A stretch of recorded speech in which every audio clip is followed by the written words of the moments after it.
Hey there and welcome back to another My Hero Academia Season 7 video. And we've fallen a little bit behind, but today we're going to be talking about episode 156, It's a Small World. And before we go any further, I will say, I haven't read up to this point in the manga, so we're flying blind, no spoilers. And so, yeah, with all that being said, it's time to jump into the episode. Okay, so we start off with our cold open, which recaps that things could get even worse should Toga figure out how to use the quirks of her allies properly, but right now, she's only really able to use Jin's. But the doubles of the other characters, they can't use their own quirks, and if they could, it would be game over. And honestly, gonna say, felt a bit ripped off that they were pushing this storyline in the cold open, only to not really touch it at all afterwards. Just felt a bit odd that it was there in the first place. I know it's there to remind you that stuff's still happening, but it still feels like a weird decision for me. Oh well, anyway. We then come back to the big drama. In the episode prior to this, we saw Tokoyami power up, and it was extremely cool then, and it continues to be extremely cool now. Hell yes, you love to see it. All for One actually being a little bit afraid. That was awesome to see. This whole sequence is just pure hype. Tokoyami laying the smack down on All for One, which in turn reveals that he's gotten even younger due to the strain of the battle speeding up the rewind. Them all chasing him down, the arrival of Gigantomachia, leading you to expect that the big fella's going to attack the heroes, only for it to be revealed he's being mind-controlled and for him to attack All for One instead. Seriously, this first sequence is just a great way to start the episode. Gets you all hyped up and excited, and then flows nicely into the next sequence where it flashes back to show you the lead up to the Gigantomachia arrival, which is where we head now. Now, we haven't really seen all that much of this particular battle, and that makes sense because it's not like it was a major storyline at the time,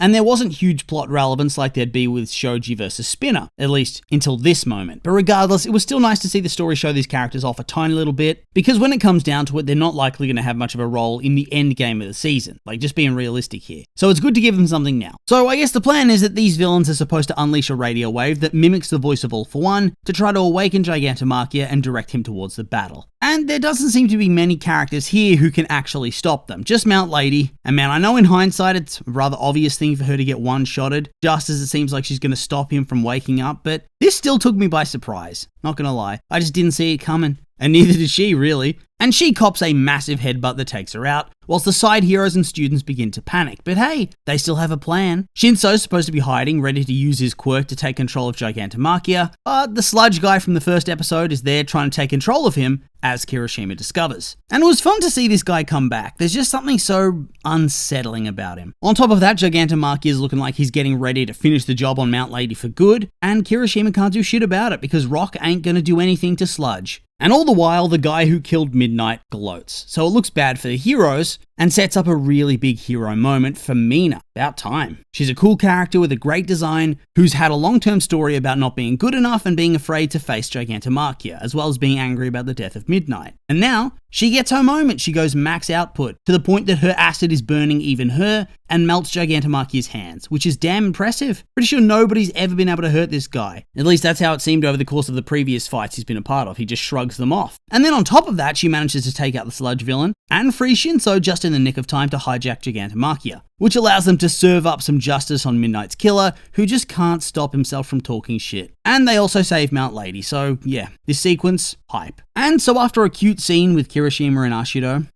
I ship it, that takes us back to the main battle, where they're all ganging up on All for One, who simply seems to be getting angrier, and I guess more powerful as he goes, or maybe just more reckless as he reverts to a younger stage, and is thus more willing to unleash just everything he's got, which probably in turn speeds up the reversing even more, and makes him even younger, and more reckless, and thus more desperate to get away, and even more dangerous. The vicious cycle continues. Anyway, the fight goes on, and All for One clearly needs to even up the numbers just a little bit. He isn't losing by any means, not really taking any damage at all, but he's running out of time and he needs to find Shigaraki. So obviously, that means he has to take out Shinso's control over Makia, which he does, only for there to be a really interesting reveal, that Makia is angry and feels betrayed. He doesn't understand why his master has been gone for so long, and why he abandoned him in the first place. And I'll be real, this was a cool twist when I first watched it, but I don't think it was pulled off well in the end. The last time we saw Gigantomachia was at the double ambush, and he was still all aboard the All for One Express. He found Shigaraki, but then he got knocked out,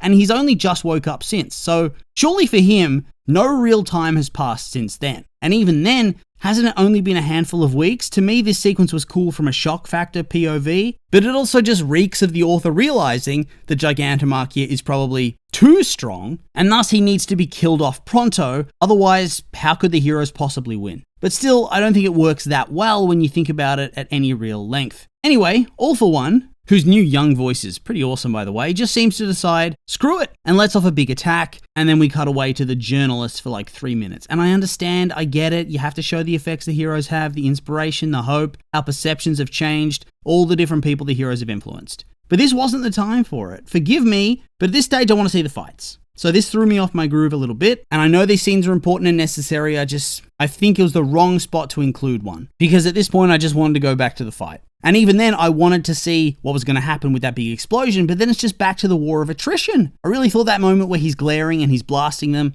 it was going to be a bigger moment. And you're sitting there and you know it's coming any second from this point onwards, but I don't know, I just feel like they bungled it slightly. But yeah, here's where we were getting what I expected originally. In back-to-back moves, he takes out Mount Lady, and I doubt she's dead, but she's certainly down and out. He blasts Gigantomachia. I mean, does he straight up kill him? Poof, damn. All for one, as we said earlier, the younger he gets, the less control he seems to have, and it seems that more of Shigaraki's personality is bleeding into him to make him more aggressive and unhinged. Then he takes out Hawks and Tokoyami, and in a total anime moment, the energy blast he uses conveniently only tears off their shirts, just to remind us that the bird boys are shredded. And yeah, it's GG for the heroes. He takes out everybody relatively quickly, and it makes you wonder why he didn't do that earlier. Did he need to get angry, get more reckless?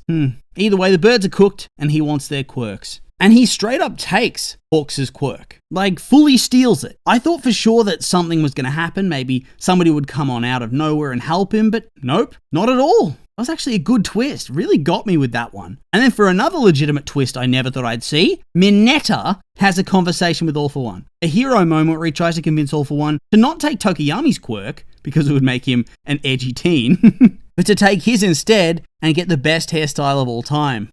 And he doesn't take it. I guess he's on a timer now. But I do think something is going on in his mind, because he reflects on what Jiro said to him earlier in the season 2, and then he just doesn't take the quirk. Maybe mind melding with somebody like Shigaraki was a bad idea.